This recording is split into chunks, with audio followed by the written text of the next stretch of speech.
আমি অদম সাত্তার সরকার কিয়ামতের ভূমিকা বাউল মাতা আলিয়া বেগম আলো সে যেহেতু ছেলে বলে আখ্যায়িত করছে আর বড় ভাইয়ের সহধর্মিনী মাতার উপযুক্ত মাই হয়। তা আমারে বলতেছে সাত্তার ভাই বন্ধনাটা যেন কি করলেন। আমি বলছিলাম মনে নাই, কারণ ওনার সম্বন্ধে আমার জানা তো ঝামেলা করব, এর লিগে আমি বলিনি, ইচ্ছা করে বলিনি। তো যা হোক, সুন্দর তার বন্দনা, সুন্দর প্রার্থনা, সুন্দর কথা। তো কথার মাঝে বললো যে ওই যে কি কাতা সোজা করো নে বাবা, আয় আসতে আল্লাহর কোন রিসে মারার দিশে নাই, ভর্তা খাওয়ার কারা। কাতা সোজা করো, কাঁধে কাঁধ মিলে দাঁড়াও, ফাঁক পাইলি শয়তান ঢুকবো। এটা আমার মা জননী বলছে। আর একটা কথা বলছে যে বিপক্ষের শিল্পী হোক বা যোদ্ধা হোক তারে কখনো দুর্বল ভাবতে নাই। যে আমি না দৈরে বসি যে কে কবে আদরাইলে তারাইছে, আসলে আমি ধরার মতো মানুষ না। এটা আপনি না বললেও আমি ধরতাম না, কারণ সম্মানীদের সম্মান দিতে হয় নাকি বাবা। গানের তাল মিলানোর জন্য, ছন্দ মিলানোর জন্য, সারেগামা মিলানোর জন্য একটা কথা ভরাও লাগে, আবার একটা কথা কাটাও লাগে।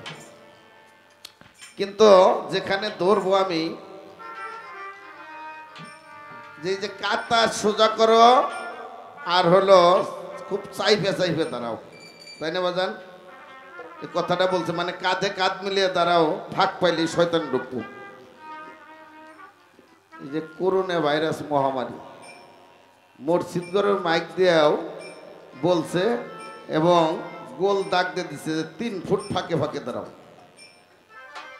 কি ভাই, কি রে বাবা, এটা হয়েছে যারা নামাজ পড়ছেন 3 ফুট ফাঁকে ফাঁকে দাঁড়াও।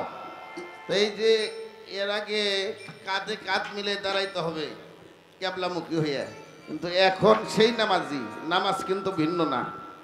এখানে 3 ফুট ফাঁকে ফাঁকে, এখানে শয়তান কি দাঁড়াইছিল না দাঁড়াইছিল না, এইটুকু আমার ধরা আর কি।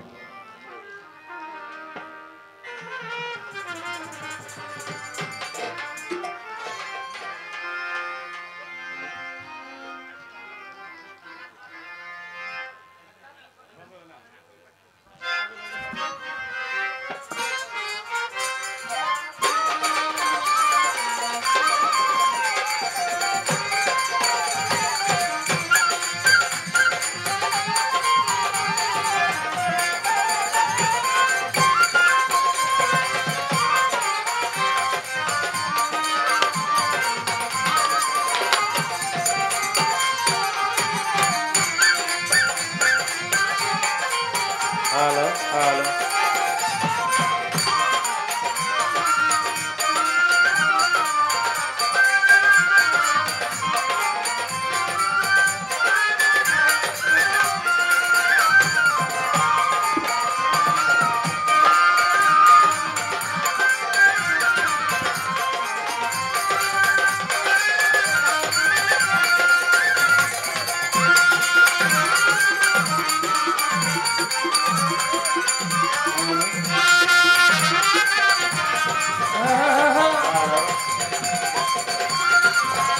Halo, halo.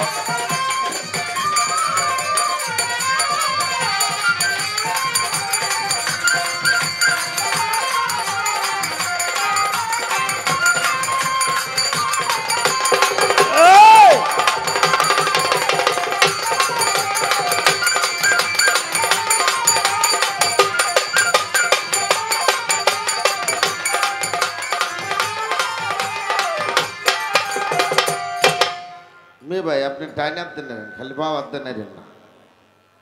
বাও হাত দিয়ে নাড়লে ওটা কিন্তু মোটা হয়ে যায়।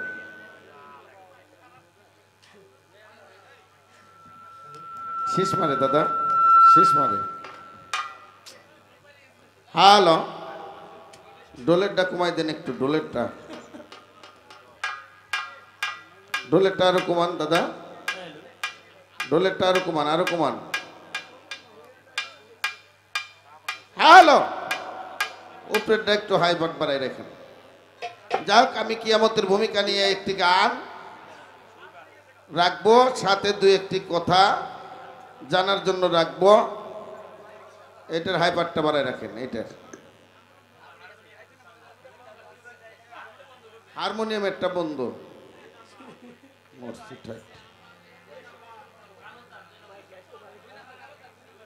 2 নাম্বার ভাই, 2 নাম্বার।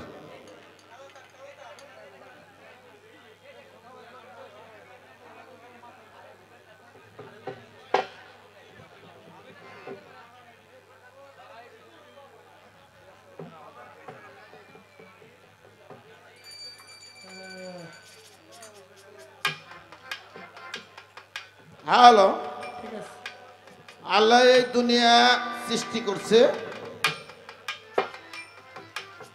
এত সাত করে আল্লাহ সৃষ্টি করছে, আবার একদিন শেষ করবে। তার নাম হলো কিয়ামত। আর আমার দল রশিদ সরকার বলছে কিয়ামত হলো চলন্ত জিনিস থমকে যাওয়া, তাকেই বলা হয় কিয়ামত। যে একটা জিনিস চলন্ত অবস্থায় আছে, ওটা থমকে যাবে, ওটা আর চলতে পারবেন না, তাকেই বলা হয় কিয়ামত। একটা মানুষ চলাফেরা করতেছে, বাজার করে, বলে যে কেবলমাত্র বাজার করে গেল, কিন্তু সেই মানুষটা এখন আর নাই, চলন্ত মানুষটাই থমকে গেল, তাকেই বলা হয় কিয়ামত। তা আমি কিয়ামতের একটি গান, বাবা এটা কেমন কেমন লাগতে, শক্তি লাগতেছে বাবা,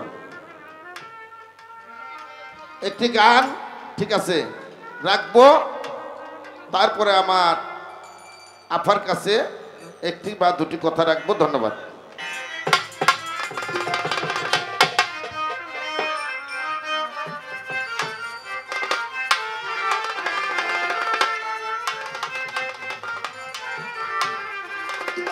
বাতানরে আসবে দিন আখেরি,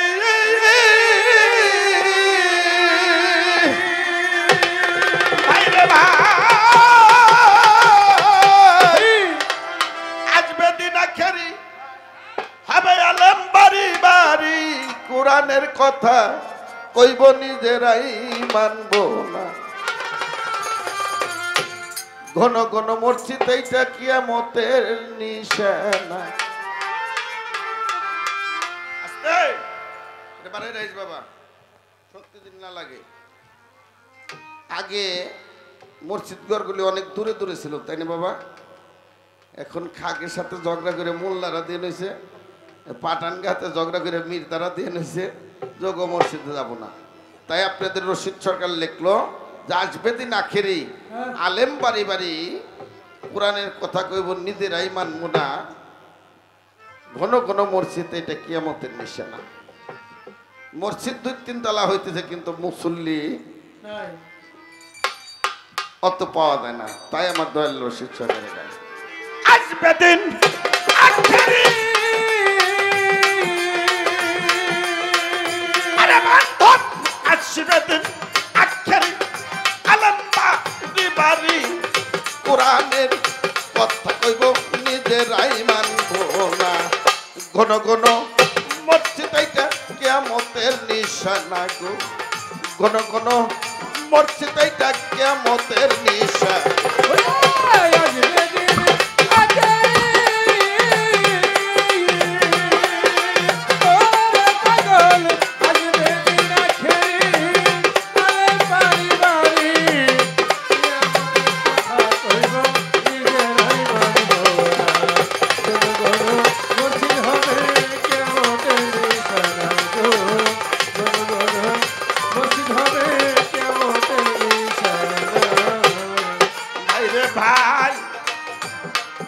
ভাই রে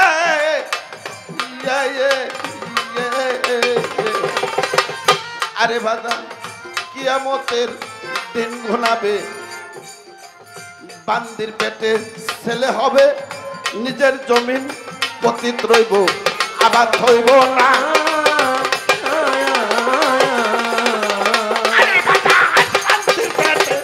ছেলে হবে নিজের জমিন আরে বাজান বান্দির পেটে কিয়ামতের দিন গোনাবে বান্দির পেটে ছেলে হবে নিজের জমিন পতিত রবে আবার হবে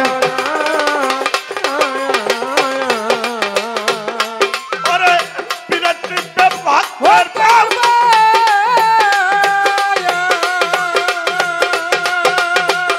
আরে বান্ধব আরে বাটান বিরতিতে ভক্তের পাও জগৎবাসী এই খেলাও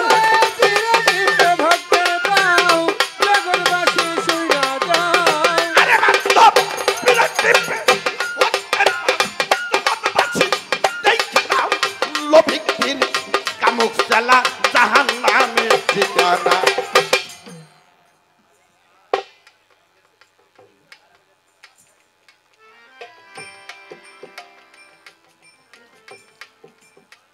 আসবে দিন আখিরি হবে আলেম বাড়ি বাড়ি কিন্তু কোরআনের কথাকে ওরা নিজেরাই মানব না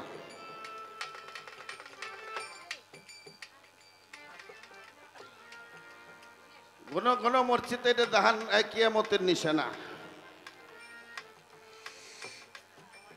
ভাইরে ভাই কিয়ামতের দিন গুনাবে বান্দির পেটে ছেলে হবে নিজের জমিন পতিত রবে আবাদ হবে না পীরে টিপবে ভক্তের পাও মানে কলির জামানায় কিছু পীর আসবো পীর ঠাপটে পীরগিরি করবো আছে না বাদান হাতে আবার 40 জন করে দালালো নাকবো ঘুরে ঘুরে কইবো আমাকে পিসাব খুব ভালো মুড়ি দইও কাপড় চুপড় দেয় ঠেহাই বললি টেহাও দেয় আছে না বাবা এরকম শেষ বেলা যেমন শিয়াল দেহে কুকুর দৌড়ে বলা ভক্তের চাহিদা মিটাইতে পারে না তেমনি করে পীর থুয়ে ওই ভক্ত অন্য দরবারে যায় মুড়ি দেয় এগুলি কিয়ামতের নিশানা তাই রশিদ সরকার লেখলো বিরতিতে ভক্তের পাও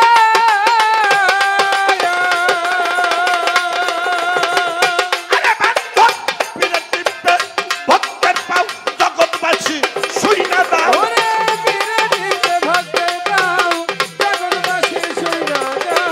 বিরতিতে ভক্তের পাও জগৎবাসী শুই না দাও লোভিক পীর কামুক চালা জাহান্নামের ঠিকানা ঘন ঘন মসজিদ হইব কেমতের নিশানা গো ঘন ঘন মসজিদ হবে কেমতের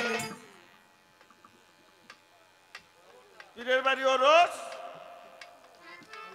পীরের বাড়ি ওরস ভক্তে খাই রিস্কে চালাইয়া আছে না বাবা বাবা রে সামনে তো ওরস আসতেছে কোটি কোটি করে কইব খুব ছোট কইরা ওরস আসতেছে একটা গরুর দরকার না পারলে একটা খাসি গলে আনিস কিন্তু ওর দিন চলে না তাই লোভিক পীর কামুক চালা এটা জাহান নামে ঠিকানা ঘন ঘন মসজিদ হইব এটা কিয়ামতের নিশানা ওরে আসবে দিন আখেরি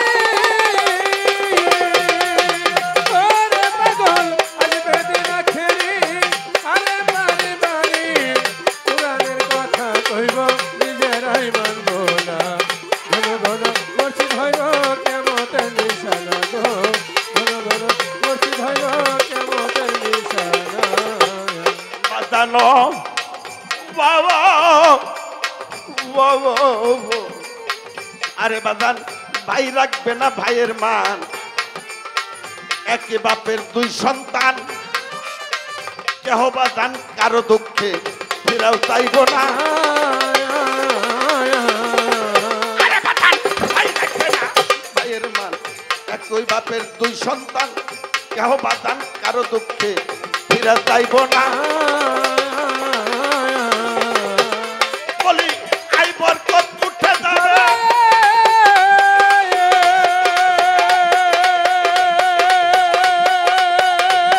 বাজানো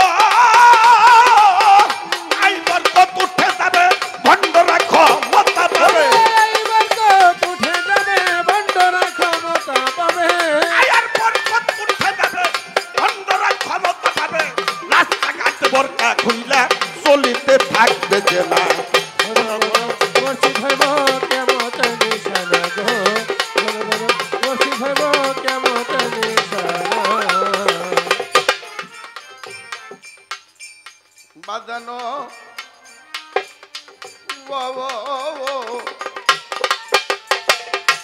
আরে বাজান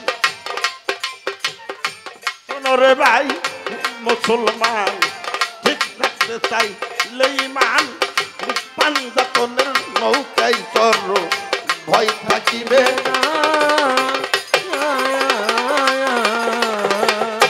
আরে বাদাম শোনো রে ভাই মুসলমান ঠিক রাখতে চাই লেইমান পাঞ্জাতনের নৌকায় চর ভয় থাকিবে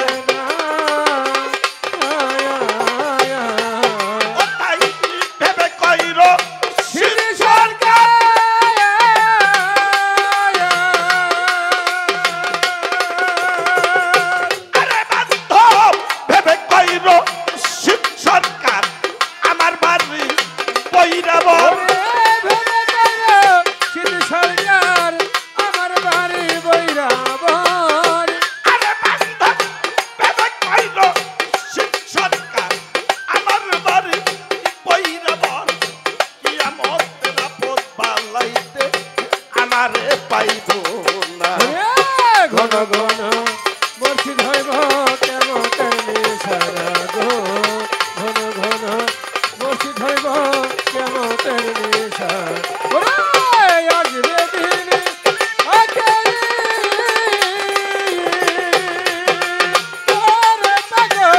আসবে দিন আখেরি আরে বাড়ি বাড়ি পুরাণের কথা কইব নিজেরাই মানব না ঘন ঘন মুর্শিদ হইব কেমতের নিশানা গো ঘন ঘন মুর্শিদ হইব কেমতের নিশানা ছোট এবার আমার প্রশ্ন আমার মায়ের কাছে হাসর এই হাসর কোন দিন কোন সময়ে এই হাসর হবে আর এই যে হাসর হাসের শব্দের অর্থ কি হাসরের মাঠটা কোথায় হবে ইয়ার হাদিস দলিল মোতাবেক ইহার কি মীমাংসা দিয়েছে হাসর এটা কি জিনিস হাসরের মাঠটা শুনছি একটা লোকের নামের পর নাকি এই হাসরের মাঠটা হবে ওই লোকটা কে তার নাম কি এই দুইটা কথাই আমার মা জননীর কাছে রাখলাম আমার একটু গাওয়ায় কষ্ট বিবাদান কারণ আমরা মানিকগঞ্জের শিল্পী তো এই হাসর কিয়ামত পাল্লাটা আমরা খুব একটা গাই না কারণ সত্য কথা বলতে আমার দল রশিদ সরকারের একটা গান আছে নতুন কথার পিছনেতে বিজ্ঞানের অসীম সাধনা নতুন কথা শুই না এখন পুরান কথায় ভাব ধরে না সে গানটার ভিতরে লাস্টে আছে বিজ্ঞানের মত পরীক্ষিত ধর্মের মত হয় বিশ্বাসে রশিদ সরকার কোন পথে যায় পইরেছে হাই হুতাশে যে বাস্তবকে অস্বীকার করে তার পাগল ছাড়া আর কিছু কয় না এটা হবে কোন দিন হবে কি করবে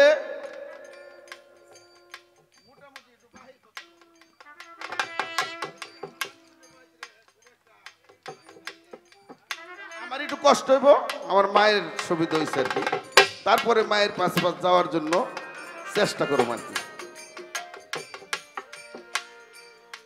যাই হোক আমি ছোট্ট করে একটি গান সাথে দুইটা প্রশ্ন রাখলাম আমি আর একটি ভান্ডারি গান রেখে বসে যাব তারপর আমার মা আপনাদেরকে মধুর মধুর বাণী দিয়ে গান শোনাবে ধন্যবাদ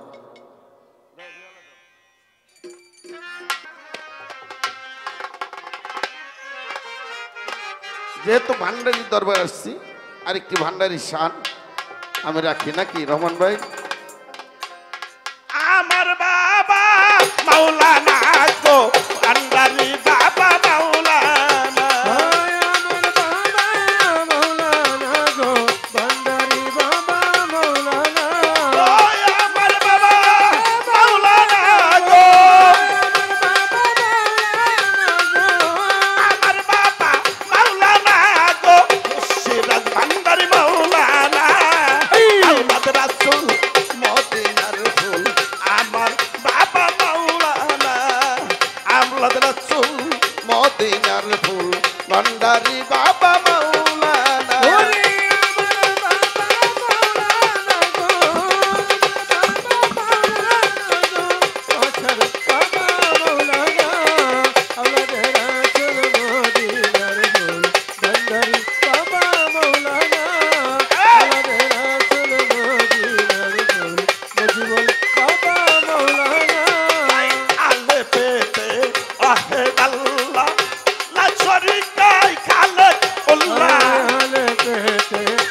মদিনার ফুল ভান্ডারি বাবা মাওলানা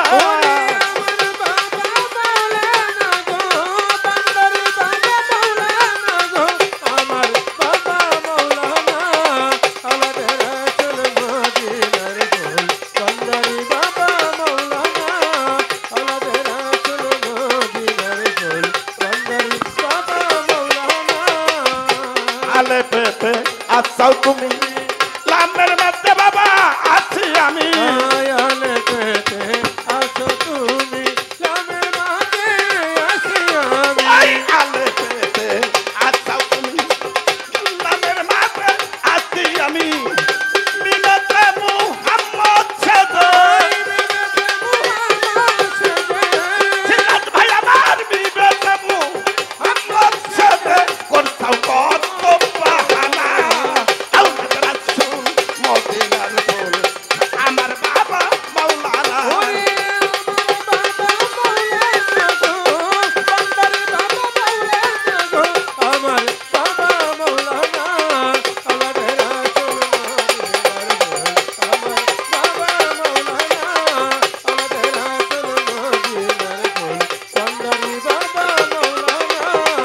আব্দুল্লাহর হয় চক্ষু কানা এই! চিনা হইল না বাবা পরাপনা আব্দুল্লাহ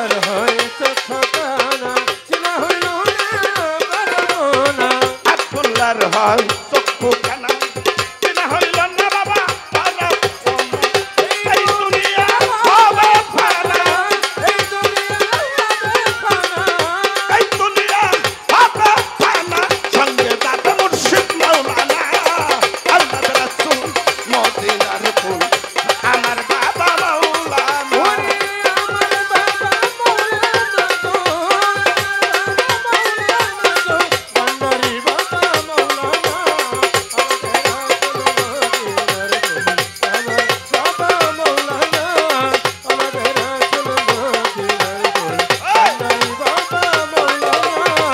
আলে পেতে আহে আল্লাহ শরীকা আলে আল্লাহ আলে আই আলে পেতে আহে আল্লাহ লা শরীকা আলে নূর মুহাম্মদ হাবিব আল্লাহ নূর মুহাম্মদ হাবিব আল্লাহ আমার বাবা মাওলানা আল্লাহ রাসূল মদিনার ফুল ভান্ডারি বাবা মাওলানা আল্লাহ রাসূল মদিনার ফুল সিরাজ ভান্ডারি মাওলানা ওই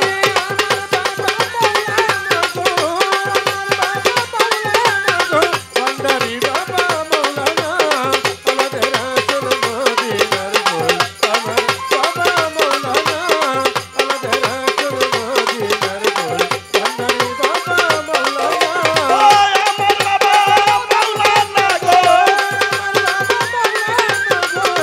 আমার বাবা মাওলানা গো ভান্ডারি বাবা মাওলানা আল্লাহ রাসূল মদিনার ফুল সিরাজ ভান্ডারি মাওলানা আল্লাহ রাসূল মদিনার ফুল রহমান ভান্ডারি মজিবুল বাশার ভান্ডারি মাওলানা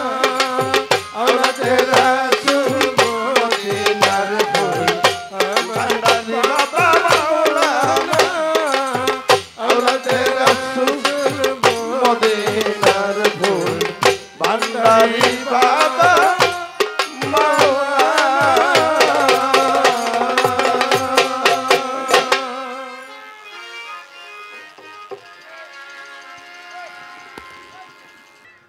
আমাদের দেশের মানুষের যে কত বড় মন, না আসলে আপনি বুঝতেন না।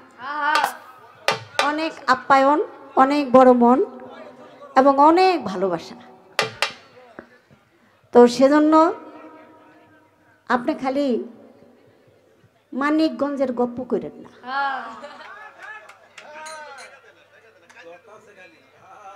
মানিকগঞ্জ খালি গাল ভরা কান বই, কিন্তু টাকা দিব না। 3টা সোনো কিনছিলাম জানেন, 3টা সোনো 150 টাকা। তো ওই 150 টাকার সোনো দিয়া মানে 18 বছর আগে একটু ফর্সা হয়েছিলাম। ওই ক্রিমটা নাই কিন্তু ওইটা ছিল চার্মিং, পরে আরো 3টা ব্যবহার করতে হইব। এখন কইলো আরো 50 টাকা বাইরে গেছে গা। আপনাকে সরকারের কাছে কইছিলাম যে সরকার 50 টাকা বলে বেশি দিতে হবে, কই অন আপনার শুনুর দরকার কি। এখন ওই ডাক্তার আপাই কয় না থাক ভাইজন বেজার হয়েছে আপনার আর শুনু দেওয়ান লাগবে না। আমি কই থাক, স্বামী যদি কয় শুনু দিয়া কি হইব তো আমার আর দরকার দেখি। এই হলো মানিকগঞ্জের পরিচয়।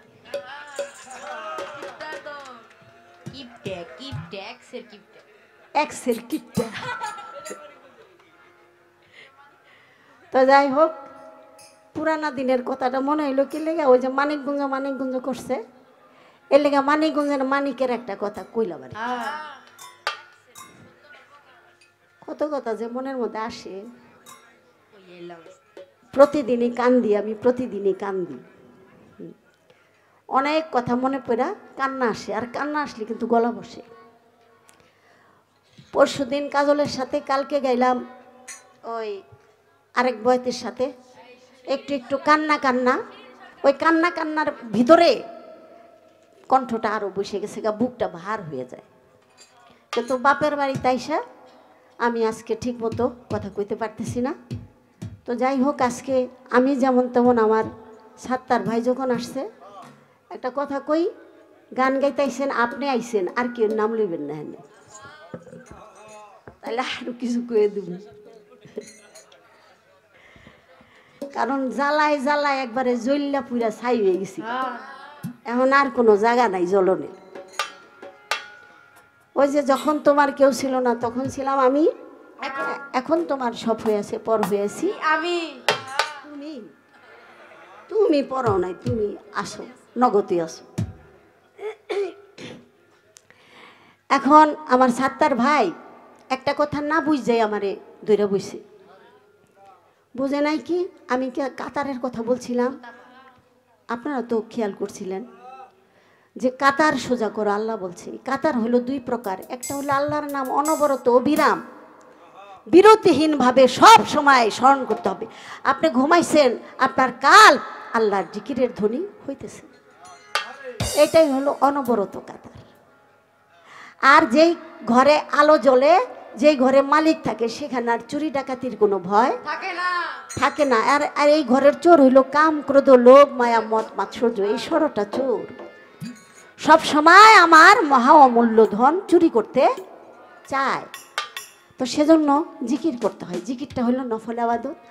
আমরা গান করি, আপনারা আল্লাহর জিকিরের ধ্বনিটা রাখবেন। আল্লাহ বলেছে ফরজ এবং সুন্নত আবাদতের চেয়ে আমার কাছে নফল আবাদতটাই শ্রেষ্ঠ।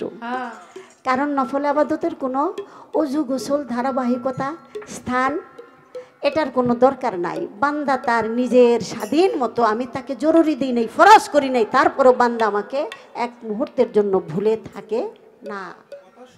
এটার নাম হলো নফল আবাদত, এটার নাম হলো কাতার। আমি ভাই এই কথাটা বলছি। আর তারা যে কাতারের কথা কয়, যে কাতার মানে চেপ্পা খারাও, যদি ফাঁক থাকে তাহলে শয়তান ঢুকবো। তো আমি কইছিলাম, আয়নাল কাকাই কইছে শয়তান যদি ঢুকে তাহলে তো নামাজ পড়তেই ঢুকবো, তো ভালো হইব। এটা আয়নাল কাকা কইছিল। তো আমি কিন্তু সে কথাটা বলি নাই। কাতার কিন্তু ওইটা না। কাতার থাকলেই যদি শয়তান ঢুকে, তাহলে এখন যে আমাকে ওই যে করোনা হইল, কয়দিন তো মসজিদ বন্ধ করেই রাখলো, যে ঢুকতেই পারবা না। তারপরে দিয়া দিল, চক্কর দিয়া দিল, এখানে তুই, ওখানে তুমি,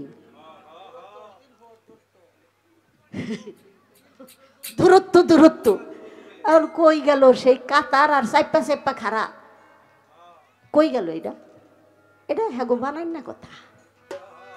হ্যাঁ, এরা খালি উপরে, কিন্তু ভিতরে যে কাতার সই করতে হইব। আরেকটা বলছি, আরেকটা কাতার হইল শ্রেণী, মুরব্বী যারা তারা আগে। এজন্য আল্লাহ বলছে যারা বয়স হয়ে গেছে গা, মুরব্বী হয়েছে, তাগো কাছ থেকে দোয়া নাও। তারা দুর্বলের পক্ষে আমি, তারা অসহায়, তাই তাদের কাছ থেকে তোমরা দোয়া নাও। এজন্য বলছি তাদেরকে একটু সামনে দিবেন, আর আপনি বাচ্চা একটু পিছনে যাবেন, তাহলে প্রাণ ভরে দোয়া করব। কবরবাসী হয়ে গেছে মা বাবা, সেই কবরে যাইও আপনি তার জন্য দোয়া চাইতে পারেন, পাইতে পারেন। এটাই হলো বংশের প্রদীপ, বংশের আলো। 5 তলা 10 তলা বানাই গেলে 2 4 5 বছর পরে এই বাড়ির মালিক কেডা হেডি জানবো না, কিন্তু জানবে শুধু আপনার আচরণ যদি ভালো থাকে, আপনার মা বাবা এই আচরণেই দোয়া পাবে। আমি এই কথাটা বলছিলাম, কিন্তু আপনি বুঝেন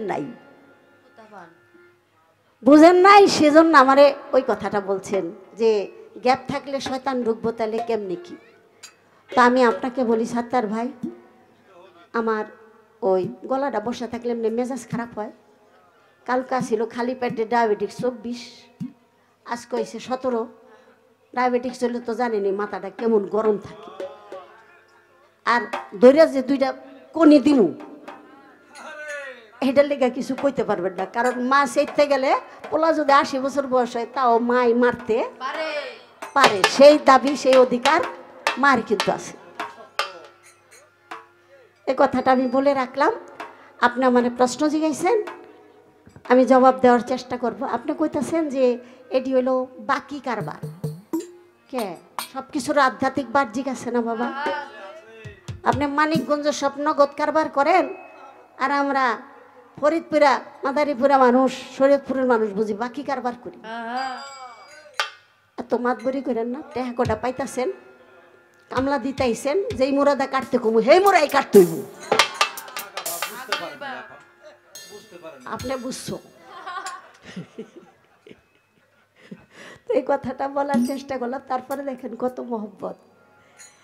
আরেকটা কথা যে কইছেন, নিজের জমি কি রইব, পতিত রইব, আর বান্দির পেটে বাচ্চা হইব। তো বান্দি কেডা আর নিজের জমি কি? কেউ পুরুষ হইল বান্দা আর নারী হইল বান্দি। কি বাবা? আমরা দাস দাসী, বান্দা বান্দি। তাহলে আপনি এখানে কি বললেন? আমার পেটে বাচ্চা, এটা তো দাসীর পেটে, আমি তো দাসী, আমি তো বান্দি, আল্লাহর বান্দা বান্দি। রশিদ বাবাই লেখা হয়ে গেছে, ভালো তো এই গান আমার লগে গায় নাই, তাহলে টের এই বাবারই পাইতাম। কলম দিয়ে খোসা দিয়ে থুইলেই গান হয়ে যাবো গা, আর এইটা মন লাগবো। আপনাকে মনে আসেনি ওই যে ইব্রাহিম খলিলের 2 বিবি ছিল, সারা বিবি আর হইল হাজেরা। হাজেরাকে দাসী হিসাবে গ্রহণ করছিল না। সারার জন বাচ্চা হয় না, তখন কয় স্বামী আমি তো বাচ্চা দিতে পারলাম না, তো আমাকে দাসীটার আপনি বিয়ে করেন। ওর পেটে যদি বাচ্চা আসে, মা তো ওরও কইব আমারও কইব, আমার পরানটা তো বলবো, আমি মা তো শুনতে পারবো, আমাকে বাচ্চা তো হইব। আর সেই দাসী হাজেরা বিবির পেটে যে বাচ্চা হয়েছে তার নাম হলো ইসমাইল জাবিউল্লাহ। পৃথিবীর বুকে সর্বপ্রথম শ্রেষ্ঠ একটি সন্তান, যেই সন্তান আল্লাহর রাস্তায় কুরবানি হওয়ার জন্য একেবারে শুয়ে পড়ছিল। তাহলে কত বড় শ্রেষ্ঠ সন্তান। এখানে দাসী হিসাবে কি বুঝাইতে চাইলেন আমি বুঝলাম না। আমি বলতে চাই আমরা পৃথিবীর বুকে সবাই দাসী, নারীরা দাসী আর ছেলেরা দাস। কার? ওই যে আব্দুল, কি আব্দুল শব্দের অর্থই তো দাস, গোলাম। আজকে এই পাল্লার মধ্যে কদ্দুর লাগে আমি কইতে পারি না। আমি গানটা গাইতেছি, আপনি আরেকটা কথা বলছেন শুনেন। আপনারা নিজেরা পিরালি করেন, পীর ধরছেন, কি পীরের দালালি আপনারাও করেন। কি রে বাবা, আপনি দালালের কথা বলছেন না? আপনি বলছেন দালালি। যদি পীরের প্রশংসা করলে এটা দালালি হয়, তাহলে 1 নম্বরে আপনি পড়বেন। আপনি কি রশিদ বাবার কোনো বদনাম করতে পারবেন? আপনি পারবেন কখনো? তার প্রশংসা আরো প্রয়োজন বোধে আপনার ভিতরে যা আছে সেই প্রশংসাও করতে হবে। তাহলে আপনি বলে দিয়েন যে কিছু বুঝে না, কিছু বুঝে না, পীর হইছে, হ্যাঁ গো আবার 10 জন করে দালাল লাগাইছে। এই সমস্ত আমরা তরিকার জগতের মানুষ, আমরা কি এইভাবে স্ববিরোধী কথা বলতে পারি? এটা তো স্ববিরোধী কথা। পীর তো পীরই বাবা, পীর তো পীরই। এতটি কুয়া রসুনের একটা মাত্র, অনেকগুলি কুয়া একটা মাত্র ই। তো যত পীর, সব পীরের গোড়া কিন্তু এক, তবে একটু শ্রেণীভেদ আছে, সেখানে থাকতে পারে। আল্লাহর তরফ থেকে রক্ষণাবেক্ষণের দায়িত্ব, এই যে চেয়ারম্যান বলেন, মেম্বার বলেন, প্রতিনিধিত্ব করার, এটা তো মালিকের তরফ থেকেই তো সিলেক্ট হয় নাকি, ওখান থেকেই তো নির্বাচিত হয়ে আসে, তারপরে সে বাস্তবায়ন দুনিয়ার মধ্যে জনগণের দ্বারা। তাই পীর মুর্শিদ খেলাফত যে পায় সে কিন্তু খালি থাকে না, কিছু না কিছু তার মধ্যে আছে, তা না হলে সে কখনো খেলাফত পাইতে পারতো না। সাত্তার ভাই এরকম কথা কইেন না, আমরা পীরের বাড়ি গান করতে আসছি, পীরের বাড়ি আসছি, এখান থেকে দুইটা বাচ্চা যদি তরিকার জগতে আসে তাহলে সেটাই তো আমাদের আজকের আবাদতের সফলতা। যাই হোক, এখন একটা গান করে অনেক কথা বললাম, জ্বালায় জ্বালায়, তারপরে কাইটটা সাইটটা বাইটটা করে দিছি কিন্তু ভাই। জিগাইছেন, দেখি কি জবাব দেওয়া যায়।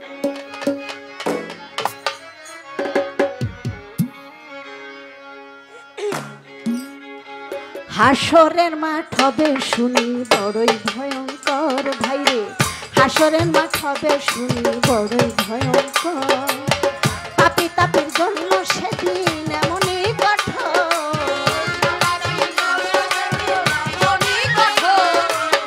পাপী তাপীর জন্য সেদিন এমনই কঠোর, হাসরের মাঠ হবে শুনি বড়ই ভয়ঙ্কর ভাইরে, হাসরের মাঠ হবে শুনি বড়ই ভয়ঙ্কর।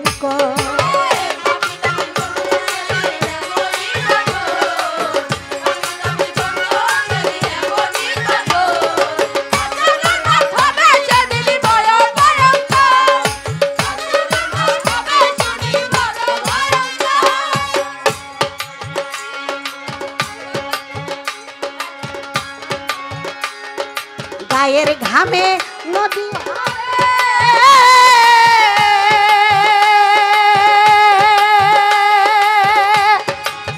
ও বাবা, সাঁতার কেটে কুল না পাবে, গায়ের ঘামে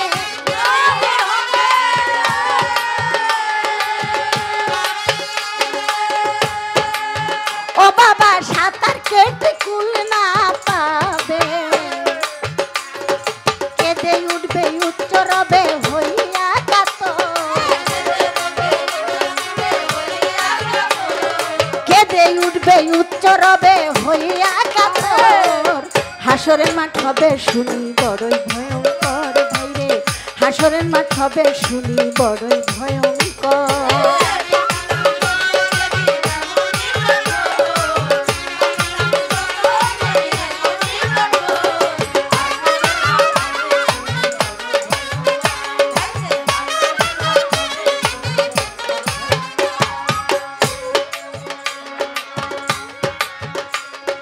টকবক করবে মাথার মগজ,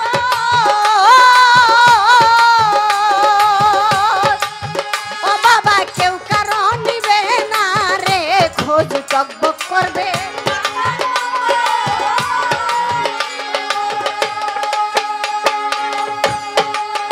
ও বাবা কেউ কারো নিবে না রে খোঁজ, নেকির জন্য হবে সহজ থাকবে না ডর,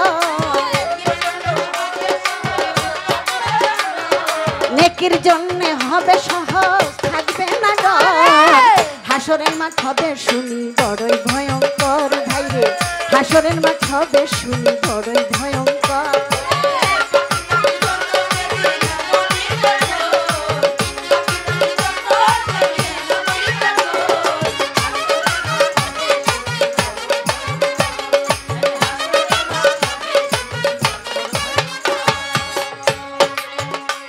আরে যা করেছ দুনিয়াতে,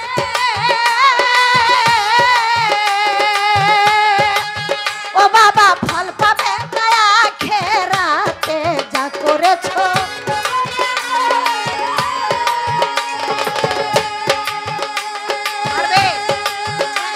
আরে ফল পাবে দয়া খেরাতে, তাই আলেয়া কয় দিন থাকিতে সঠিক রাস্তা ধর,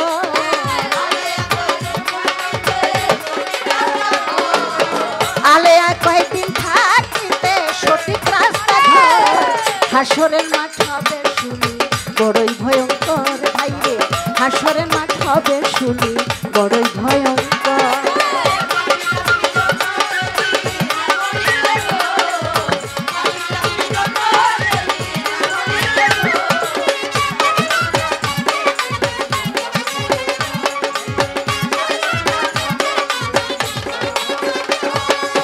পাপি তাপির জন্য সেদিন এমনই কঠোর, পাপি তাপির জন্য সেদিন এমনই কঠোর।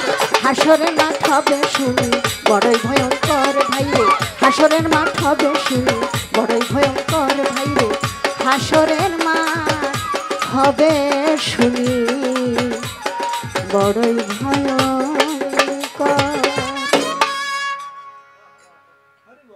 হাসরের মাঠ হবে শুনি বড়ই ভয়ঙ্কর, এটাও কিন্তু হাসর। এখানে আমরা উপস্থিত হয়েছি যে অবস্থায়, এটাও কিন্তু হাসর। হাসর মানে পুনরুত্থান, হাসর মানে একত্রিত, যেটা চলমান হাসর, যেটা চলছে হাসর। তাই যে যেমন কর্ম করিবে তার কর্ম বিশিষ্ট ফল ভোগ করিতে হইবে।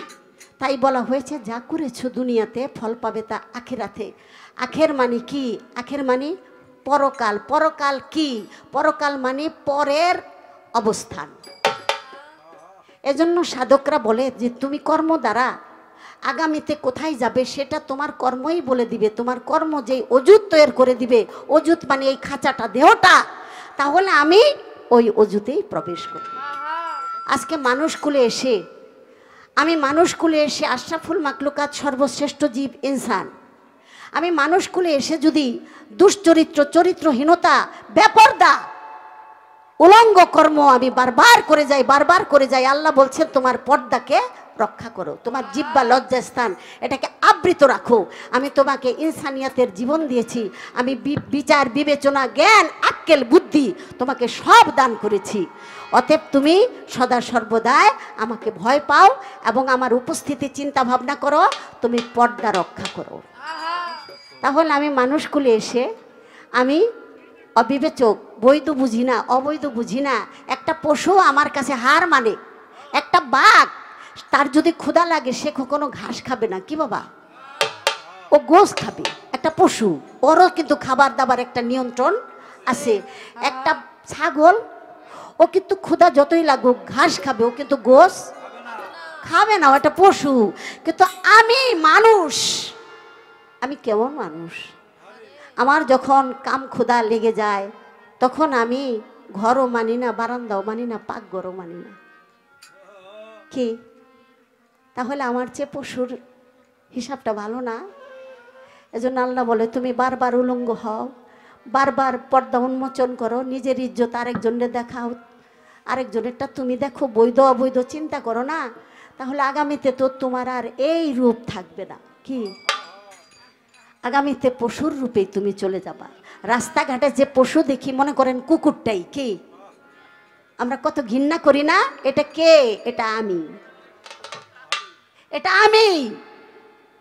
আমার পোশাকটা চেঞ্জ হয়ে গেছে, আমি কারাগারের আসামি হয়ে গেছি।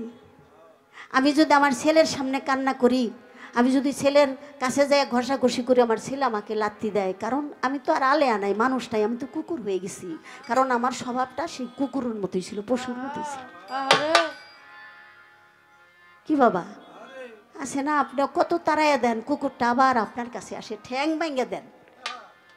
এত বেহায়া একা কুকুর, তুই আবার আসস, তোরে ঠ্যাং ভেঙে বাজারে থুইলাম, তুই আবার আইলি। ও তো অন্য কোথাও আসে না, ওর বাড়িতেই তো আসতেছে। কি বলে, ও বাড়িটা ঠিকই চিনে, কিন্তু আমরা ওকে চিনি না, কারণ ওকে সেই আসামির কাঠগড়ায় পৌঁছাইয়া দিছে। এই জন্য বলে বেজ্জিতি কাম করো, এইবার তোমার ইজ্জত ঘাটে ঘাটে দেখুক। এখন আর পর্দা তোমাকে দিলাম না, পর্দা খুইলাই দিলাম। এটার নামই হইল পুনরুত্থান, স্থানান্তর, রূপান্তর। এটা চলছে চলছে। আপনি আধ্যাত্মিক হিসাবে তো বুঝেন, হাসর আর কিয়ামত, এটা তো প্রতিদিনই কিয়ামত হইতেছে। বাবা কিয়ামত হইতাছে, আমি মার গর্বে আইতাছি, আবার আমার কর্ম অনুপাতে হয়তো প্রমোশন, ডিমোশন, আমি দুনিয়ার মধ্যে পদার্পণ করতেছি। এই যে চলছে তো প্রতিদিনই তো চলছে, কারো কিয়ামত, কারো হাসর, কারো কিয়ামত, কারো হাসর। এখানে আপনি চলে আসেন, রোজ কিয়ামত হইতেছে। কিয়ামতের রূপ কি? কিয়ামতের রূপ পানি নাকি বাবা? কোরআনে আছে না কিয়ামতের রূপ পানি? আমার আপনার রূপ কি ছিল যখন পিতার মস্তক থেকে মায়ের গর্ভে গেছিলাম? কি রূপ? তখনও পানিই ছিলাম। তাহলে এটাই হলো হিসাব নিকাশ, এটাই হলো আধ্যাত্মিক বিচার গান। আমাদের দেশে এখনো বিচার গান, আধ্যাত্মিক গান বিচার করে বুঝে এবং শুনে। এক সময় বিচার গান আমাদের এই সাইটেই বেশি বেশি ছিল, কিন্তু বিচার গানটা শোনা খুব ইসের দরকার, মানে ধৈর্য এবং খুব সহনশীলতা। কিন্তু এত গভীরে গেলে মানুষ সুস্থ থাকতে পারে না। কি বাবা? এই যে নিজের দিকে তাকাইলেই তো আমার চেয়ে নিকৃষ্ট দোষী মানুষ আর পৃথিবীতে কেউ নাই। তখন আমি করারও শক্তি পাই না। আমি কারে ধমক দিব? ওর সে তো আমি অপরাধী বেশি, আমি কারে ধমক দিব? কারণ আল্লাহ মালিক তো সাক্ষী। আল্লাহ তো বলে আমি তৈরি করে তোমার দিকে চাই রইছি, আমার কি কেউ আছে তোমাকে ছাড়া? আমার তো তোমরাই আসো, আমি তোমাকে দিকে চাই রইছি, কখন তোমরা আল্লাহ কই একবার আমারে ডাকবা। কিন্তু দুনিয়ার মায়া মোহে আবদ্ধ হয়ে আমার আল্লাহকে একবারও ডাকার সময় নাই। কাম করতে করতে ব্যস্ত হয়ে যাই, কিন্তু আল্লাহকে ডাকার আর সময় আমার নাই। তবু আল্লাহ আমার উপরে রাগ হয় না। এই জন্য রহমানের রাহিম। তাই আমি ছোট করে জবাবটা দিই। রাসূল বল বল রে হেলাই হেলাই দিল যায়, ও রাসূল বল বল রে হেলাই হেলাই দিল যায়।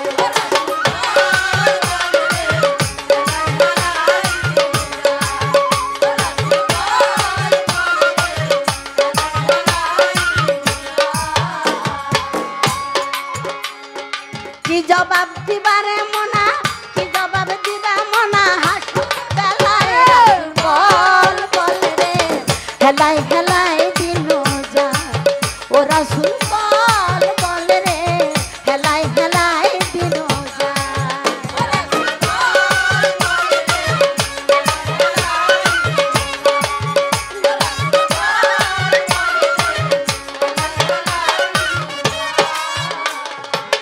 জ্ঞানী গুণী যত জনা শুনেন দিয়া মন, যেইভাবে নীরবতা করতেছেন পালন। বাবা এইভাবে সবাই মিলে থাকিলে নীরব, আমাদেরই মনের কথা বলা যাবে সব। সবাই মিলে বসে বাবা করলে একটু দোয়া, সকলেরই দোয়া পেলে হবে রে গান গাওয়া। এই তোমাদের চাওয়া পাওয়া, এই তোমাদের চাওয়া পাওয়া, আলে আয় রাসূল বল বল রে হেলাই হেলাই দিল যায়, ভান্ডারি বল বল রে হেলাই হেলাই দিল যায়।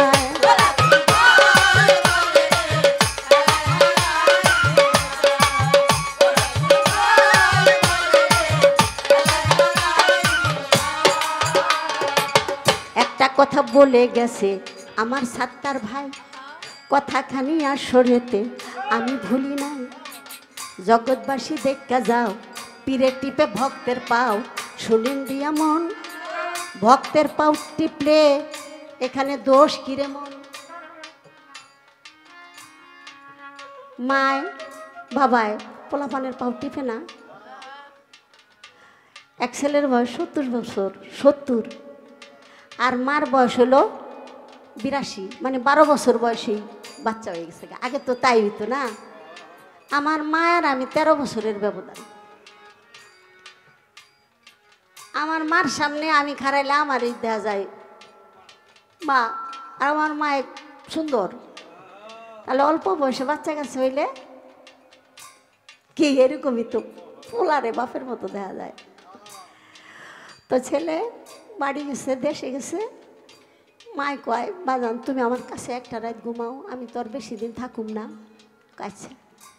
বারবার মায় খালি পায়াত দেয়, পাও ধরে, শীতের মধ্যে কম্বলটা বারবার সরে যায়। আবার মা কিন্তু অসুস্থ, লড়াচড়া করতে পারে না, আবার কম্বলটা গুছাই গুছাই দেয়।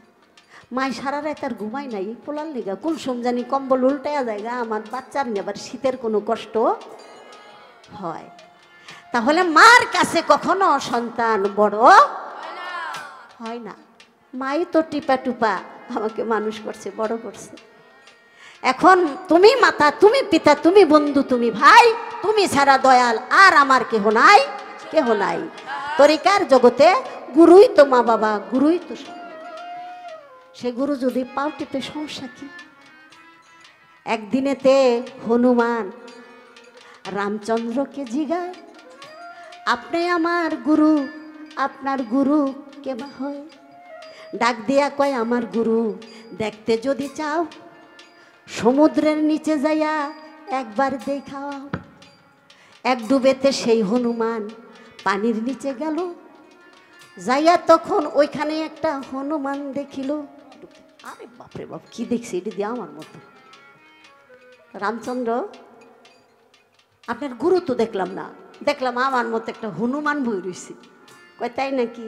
আবার যাও। আবার ডুব দিয়া যায়, দেখে যে হনুমান বসে রয়েছে আর রামচন্দ্র তাকে ভক্তি দিয়া রয়েছে। আবার উঠায় কয়, রামচন্দ্র এটা আবার কি দেখলাম? আমার মতো একটা হনুমান বই রয়েছে, আপনার মতো একজন রামচন্দ্র তারে ভক্তি দিয়া বসে রয়েছে। কয় এইটাই তো হাসা, তুমি আমারে ভক্তি দিয়ে আমাকে ঋণী করে ফেলছো, আমি সেই ঋণ শোধ করার জন্য আমিও তোমাকে ভক্তি দেব। গুরু আর ভক্ত যখন তারা একত্রিত হয়ে যায় তখন আর দুই থাকে না, সেখানে ভক্তের সর্বস্ব গুরুর হয়ে যায়, তাই না? একটা আকর্ষণ সৃষ্টি করতে হয়। এই যে আমি কথাগুলি বললাম, সবাই চুম্বকের মতো বয়ে থাকবো সাসপেনশন, যে দেখে কি হয়, আজকে কি হয়। ওই সিনেমার সময় যে অ্যাডভার্টাইজ দিত মাজাহারুল ইসলাম, কি হয় কি হয়, আজকে সেটাই মানুষে দেখবে কি হয় কি হয়। সহধর্মিণী হইতে চাইছি এই না দুনিয়ায়, একজন সহধর্মিণী ছিল জানেন গো সবাই। আমার দলিলউদ্দিন দাদা এই কথাটা বলতো গানে গানে। একদিন শেখ ফরিদ যাইতেছিল রাস্তার মাঝখানে, আমার শেখ ফরিদে এক মেয়েকে বলে, তুমি পানি ঢালো কেন? আমার এক গ্লাস পানি দাও, এই কথাটা শোনো। ওই মহিলা কয়, চোখ ঘুরাইও না, আমারে পানি ঢালতে দাও। কই কই ডালো পানি, খালি পানি এমন এমন করতেছো, কই ডালো? এই শেখ ফরিদ, রাস্তায় অনেক সময় যে চিরা পাখি মাইরা থুয়েছো, গাছের তলে বইছিলা, চিরা পাখি পায়খানা করছিল আর কইছিল তোরা মরে যা, ডিপ ডিপ করে মরে গেছে, হেই গরম আমারে দেখাইতেছ? বাবা রে বাবা, কয় কি? হ্যাঁ, 6 মাইল দূরে এই কাম হইছে, আর এখন হ্যাঁ এই খবর লইতেছে। কি গো মা, তুমি এই খবর? কয় এই খবর, আর আমি 6 মাস দূরের রাস্তার খবর লইতে পারি। কয় কি এর খবর? কয় আমার বোনের বাড়িতে পানি আগুন লাগছে, আগুন আমি হেন্তনে পানি ছিঁড়ে নিবেইতাছি। আশ্চর্য না? শেখ ফরিদ বলে, আমি 3 বারং 36 বছর সাধনা করছি, তাও আমি সাধক হইতে পারি না, এত রাস্তা দেখি না। মা গো তুমি কেমনে দেখো? কই শুনবা, আমার মাত্র 1 রাতের কামাই। কি কামাই? আমার স্বামী অন্য মেয়েদের ঘরে যাইতো। একদিন আমার স্বামী অসুস্থ, আমি বললাম স্বামী মন খারাপ, অসুস্থ, কি হয়েছে? কয় আমি শরীরটা উঠতে পারি না, অসুস্থ, যেই মেয়ের সাথে আমার একটু মহব্বত, তার সাথে একটু দেখা সাক্ষাৎ হইতেছে না, আমার বেশি ভালো লাগতেছে না, শরীরটা আমি একা একা যাইতেও পারতেছি না। তখন কই একা কেন? আমি আপনার বন্ধু না? আমি আপনার বন্ধু না? আমি থাকতে আপনি একা কেন? সুন্দর করে গুছাই গাছায় ভালো কাপড় পরাইয়া সে আস্তে আস্তে করে গলার মধ্যে হাত দিয়া ওই মেয়ের বাড়িতে নিয়া বলে, যাইতে পারবেন না? দরজার সামনে যাইতে পারবেন না এখন? কয় হ্যাঁ আমি যাইতে পারবো। যাইয়া শুয়ে পড়ছে ঘরে। ওই মেয়েটা জিজ্ঞেস করতেছে, শরীরটা ভালো লাগে না, শুয়ে পড়লেন, এ পর্যন্ত আইলেন কেমন নাইটটা? কয় আমার স্ত্রী আমারে দিয়ে গেছে। আল্লাহ তবা তো, এতই সতী সাধবি এই স্ত্রী যার ঘরে, আল্লাহ রে, সেই স্বামী আমার কাছে আসে। আমি এত নষ্ট নারী, আল্লাহ আল্লাহ তুমি আমারে মাফ করে দাও। ওই পাও ধরে বলল যে ভাই তুমি আমার ভাই, আগে বুঝি নাই, বুঝছি তোমার কোনো বউটু নাই, সংসার নাই, আমারও তোমাকে ভালো লাগছে, তাই এই এত এত ত্যাগী নারী আমার জীবন আমি দেখি নাই, তুমি তারে আর কষ্ট দিও না। মানে আপন নিজের স্বামী, প্রাণের স্বামী, তাকে আরেক নারীর ঘরে তুলে দেওয়া, এটা কত বড় মন লাগে কর। তখন ওই স্বামী তার ভুল ভেঙে গেল, বলল মালিক আমি ভুল করছি, আমি গুনাহগার, কিন্তু আমার স্ত্রী তো কোনো পাপ করে নাই, আল্লাহ তোমার দরবার আমি প্রার্থনা করি, তোমার তোমার অলির কাতারে জ্ঞান চক্ষু ফুটাইয়া দাও, অলির কাতারে আমার স্ত্রীর নামটা তুমি লেখায় দেওয়া। সে মেয়েটা বলল সেই রাতের এক রাতের কামাই আমি অনেক দূরের রাস্তা দেখতে পারি, আমি আমার স্বামীর ভজন করছিলাম একটা রাত্র মাত্র এইভাবে। তাহলে আমাদের জন্য কি শিক্ষা আসলো? আমাদের জন্য এই শিক্ষাটা আসলো, আমরা সহধর্মিণী। হ্যাঁ, স্বামী হইল মালিক, আর স্ত্রী সে হলো আশ্রিতা। সে যদি সহধর্মিণী হতে পারে তাহলে স্বামীর সামনে কখনো উচ্চ সুরে সে কথাও বলবে না। জগৎ স্বামী আল্লাহ উপরে, আর তার প্রতিচ্ছবি হলো যার সাথে বিয়ে হয় সেই স্বামী। স্বামীর মা বাবা তুইলা, বংশ তুইলা কোনোদিন একটা উল্টাপাল্টা কথাও বলা যাবে না। স্বামীকে কখনো শয়তান বলা যাবে না, অকর্মা বলা যাবে না, পাগল বলা যাবে না, এটা আল্লাহ তাআলা নিষেধ করে দিয়েছেন। সহধর্মিণী তাকেই বলা হয়। আমার অনেক মা বোন কিন্তু কষ্ট করে এখানে চলে আসছে, সেই উদ্দেশ্যে আমি কথাটা বলার চেষ্টা করলাম। সহধর্মিণী হওয়ার যথেষ্ট চেষ্টা করছি, সহধর্মিণী হওয়ার যথেষ্ট চেষ্টা করছি।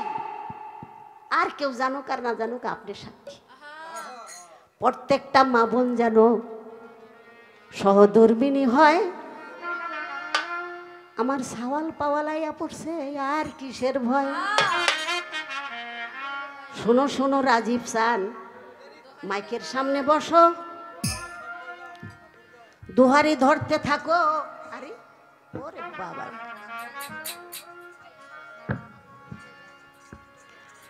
আমাদের রাজীব সরকার, ওর খুব ভালো গান করে। আরে ধরবো, তুমি আগেই তো দৌড় মারো, এটা কি হলো? ভয় পায়। আচ্ছা একটু দুয়ার ধরো, ওরাও ক্লান্ত হয়ে গেছে কণ্ঠের দিক দিয়ে। একটু যাই হোক, বলা কোয়া হইয়া গেল সারা, এইভাবেতে বুঝি যাইতে হবে মারা। বলেছেন আসরেতে হাসরের মাঠ কই, আরাফাত থেকে শুরু হবে নিশান করেন সই, পাইবে পড়লে ধর্মের বই। আরাফাত ময়দানে কিন্তু নাম থাকবে সাহারা, সাহারা মানে মরুভূমি, জানেন কর্তারা। আশা করি বলে দিলাম, ধন্যবাদ সবাই। মহরমের 10 তারিখ শুরু হয় নিশ্চয়, মহরমের 10 তারিখে হাসরের বিচার শুরু হবে। কিয়ামতটা 10 তারিখে, হাসরের বিচারটাও 10 তারিখে। আমি আপনাকে এইভাবে বলার চেষ্টা করলাম। বলা হয়েছে কোরআনে, আল্লাহকে তোমরা হাসরের মাঠে দেখবা 14 তারিখের যে পূর্ণিমা চন্দ্র, সেই চন্দ্রের মতো আল্লাহকে স্পষ্টভাবে তোমরা দেখবা। এটা বলছে রূপক। আর আল্লাহ বলে তুমি যেদিকে তাকাও সেদিকে আমার মুখ, আমার চেহারা নাই এমন কোনো জায়গাও নাই, দিকও নাই। কি আল্লাহর চেহারা নাই এমন কোনো জায়গা নাই? ভাবেন না যে যার পাশে বসেন এর মধ্যেই আল্লাহ, এইটা চিন্তা করে বসেন না। হ্যাঁ, বুকের মধ্যে জড়াই ধরেন, আল্লাহরই ধরছেন। আল্লাহ বেজার হইব? আল্লাহ একটু বেজার হবে না, আল্লাহ খুশি হইব। আল্লাহ এইভাবেই আল্লাহরে দেখতে চায়। আশা করি বলে দিলাম, শেষ হইল কথা। মাত্র একটা কথা জিজ্ঞাসা করব, শুনেন মূল বারতা। এমন একজন ব্যক্তি, এক ব্যক্তিকে একজনে দৌড়াইতেছে আগলা, আরেকজনে দৌড়াইতেছে ঘোড়া লইয়া। এটারে ধরবো। হেটাই ঢুকছে একটা পাহাড়ের মধ্যে, এইটাই ও ঢুকছে ঘোড়াটা লইয়া পাহাড়ের মধ্যে। হঠাৎ করে মুখটা বন্ধ হয়ে গেছে, কিন্তু আজ পর্যন্ত ঘোড়া লইয়া দৌড়াইতাছে দৌড়াইতাছে। এই ঘোড়া কবে বেরেইব? যেদিন কিয়ামত হইব। ওইসে নি কাম। আপনি জবাব দিবেন কারে কে দৌড়াইতাছে আর কোন পাহাড়ের মধ্যে আজ পর্যন্ত ঘোড়া দৌড়ানির আওয়াজ পাওয়া যাইতাছে? এটা সেদিনই বাইরেইব যেদিন ইসরাফিলে সিঙ্গার ফু দিব। আশা করি কথাটা আমরা সবাই মিলে শুনবো। এটার কিন্তু দলিলই প্রশ্ন, এটা কোনো আধ্যাত্মিক প্রশ্ন না, এটা হলো দলিলে মানে পুস্তকে আছে, সে এটা কোনো ফ্যাট বানাই না কথা না। এই জন্য আমি আমার ভাইকে কথাটা জিজ্ঞাসা করলাম, কারণ ভাইও তো অনেক বই পুস্তক পড়ে না, আন্তাজ একটা জিগাইব শেষে সমস্যা হয়ে যাবো গা। এই জন্য আমি ভাইরে দলিল দিয়াই একটা কথা জিজ্ঞাসা করলাম, একটা কথাই জিজ্ঞাসা করলাম। ও বাবা হারমোনিয়াম একটু বাড়াই দেয়, হারমোনিয়ামটা অনেক পুরানা বুড়া, আর আমার রহিম ভাই এটাও বুড়া। আরে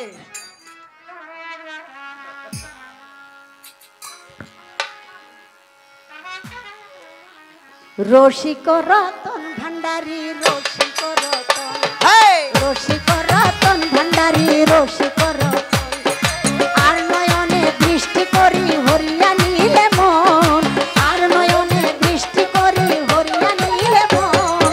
রসিক রতন, রসিক রতন ভান্ডারী, রসিক রতন, রসিক রতন ভান্ডারী, রসিক রতন।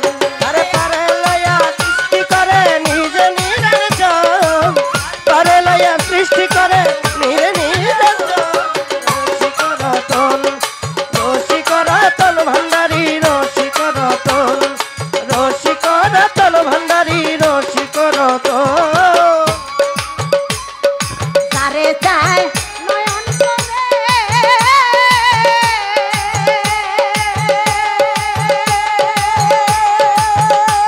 আর তার মনে কি বাধা মানে, যারে চায় ধরে ধরে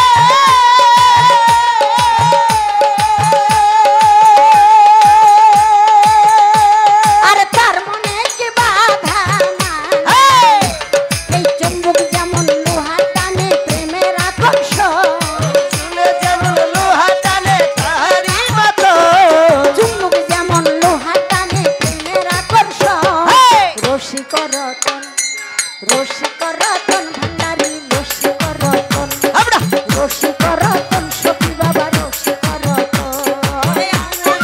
সৃষ্টি করে মুরে নিরঞ্জন, আরে লয়া সৃষ্টি করে মুরে নিরঞ্জন। রসিক রতন, রসিক রতন ভান্ডারী, রসিক রতন, রসিক রতন ভান্ডারী, রসিক রতন। ওরা যখন ছোট আসিল, ষোলো ছোট আসিল, দেখতেন না খালি কাউয়ার বাসা উঠতো। আর ওরা বড় হয়ে গেছে, চুলো বড় হয়ে গেছে, হবে কই তোরা থাইবা, কারণ ওকে বিয়ে শাদি তো দেন লাগবে, পাত্র পুত্র দেখছেন ডাঙ্গর হয়ে গেছে গা। সিরাজ ভাই কয় হইছে হইছে বড়, আজকে চুল ঝুলাই তুলব, এই আসলে আর কোনোদিন না। আপন জমি সমস্যা নাই।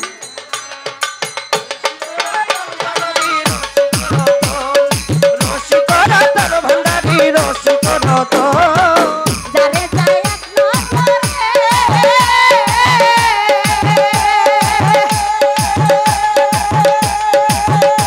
আরে অমনি ঘরের বাহির করে, যারে যায় এক নজরে।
কর